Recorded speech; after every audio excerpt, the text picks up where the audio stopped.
You work hard, you want to make sure you're planning for your long-term financial future, so you put money into this account, and you think you're doing the right thing by saving, which you are, but then you get this menu of funds, and you're expected to choose the best ones for your financial future that could be 20, 30, or maybe even 40 years later. It can be extremely overwhelming.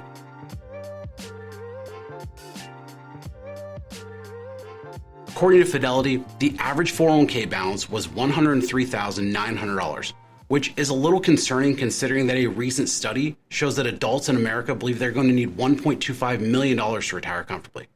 So with over 100 million Americans having access to defined contribution plans like 401ks or 403bs, in this video, we're going to cover 5 important ways how you can make the most out of your retirement plan. For those who are new to the channel, I'm Johnathan Rankin, the founder and CEO of Theorem Wealth Management, where our goal is to help you maximize your retirement. So how can you make the most out of your 401k? Well, the first way to make the most out of your retirement plan is to not just do the default. Nowadays, most employers automatically enroll you in their plan with usually a small percentage of your salary. So it might be 1%, might be 3%, but doing the bare minimum of anything in life rarely gets you the results that you want, and the same is going to be true for retirement. You want to make sure you're at least saving up to the match if it's offered, and then as you can, increase that over time, especially if you get raises. As you get raises throughout your career, it's usually a good idea to increase your contribution along with that raise, so that way you're continuing to keep pace with your long-term retirement goals. You also want to consider the Roth option if it's offered.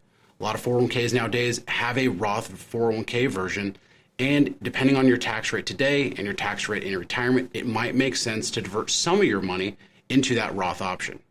The second way to make the most out of your 401k is to not take a loan. This should really be looked at as a loan of last resort. People often believe that you're paying yourself back the interest, but you're also missing out on any sort of growth. You're taking the money out of investments that have long-term growth potential and into something that's got a static rate of return using your own money. Also, the need for money often comes when the economy slows and stocks are down. So for example, right now, if you took a loan after the recent pullback that we've seen in stocks over the past year and a half, well, the reality is you're locking in that money at a fixed rate of return using your own money, when at some point in the future, we're going to see the market return. Don't know how long that's going to be, but at some point we're going to see growth in the market again. And now you've locked your money into something that's not going to be able to recover to those highs because it's sitting on the sidelines in a loan fund. You also have to consider that if you leave your employer, you've got to pay back that entire loan, or you have to pay taxes and possible penalties depending on your age. So it really should be that loan of last resorts. The third way to make the most out of your 401k is to not cash it out. Now that might seem obvious while you're still working, but it's very important if you change jobs. Data shows that people average over 12 jobs over the course of their lifetime. So if you have an old job and maybe you left your 401k there, even if it's $10,000 or $20,000, or in your mind a number that just doesn't seem as significant in the grand scheme of things, remember, that amount doesn't just represent dollars and cents on a piece of paper. It also represents the years that it took for you to accumulate that amount.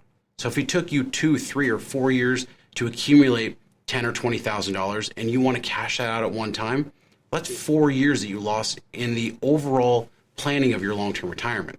This could also result in a higher tax bill and possible penalties depending on your age and the amount. One thing that most people don't talk about is how cashing out your 401k early on will ultimately lead you to feel less confident in your long-term retirement later on.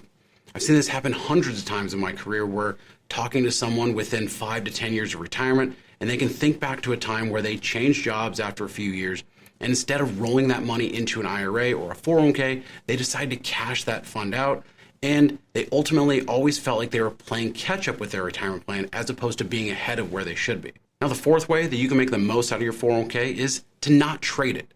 Trying to be an active trader in a 401k is like trying to practice your public speaking skills in a library. It's just the wrong place. The execution is often at the end of the day or average throughout the day, and your investment strategy should really be an asset allocation that you can stick with, not something that you're trying to jump in and out of. According to Vanguard, over 91% of your investment performance will be determined by your asset allocation as opposed to your security selection and market timing. So create an asset allocation that aligns with your risk tolerance and rebalance that over time. Rebalancing means that you're resetting your asset allocation back to its benchmark on a routine basis. So if you determine the best portfolio for you is a 60% stock, 40% bond mix, well, over time, that asset allocation is going to drift away from that benchmark, and it's going to get to a point where you might end up taking more risk than you initially intended. As you can see in this chart, if you started with a 60% allocation to stocks in 2003 and never rebalanced, you would reach over an 80% stock exposure at certain points, which is well above your intended risk tolerance. By the way, if you're watching and you haven't done so yet, make sure you subscribe to the channel so you can get more updates on videos just like this one.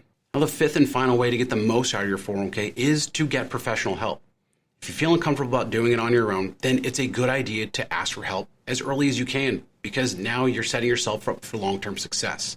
I look at this like trying to get in shape. I mean, most people know that if you want to get in shape, you've got to work out and eat healthier. But the problem is it's hard, and it's sometimes really overwhelming when you're stepping into the gym for the first time and you don't know exactly which movements to do.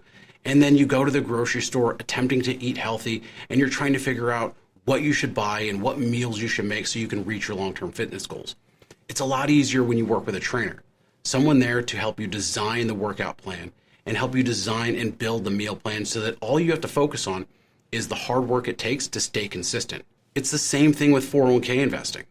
I mean, you work hard, you want to make sure you're planning for your long-term financial future, so you put money into this account and you think you're doing the right thing by saving, which you are, but then you get this menu of funds and you're expected to choose the best ones for your financial future that could be 20, 30, or maybe even 40 years later. It can be extremely overwhelming.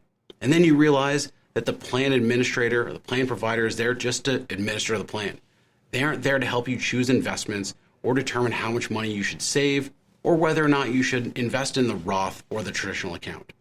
Getting help is okay, and you should do it as early as possible. Research has actually shown that participants that received expert guidance had as much as 40% more income during retirement versus those who received no help at all. So if you have questions about your retirement plan and whether or not you're doing everything you should to make the most out of it, use the link in the description below to learn more about how we can help you maximize your retirement. If retirement is on your mind, make sure you check out this video where we cover retirement advice that you should actually ignore. I'll see you there.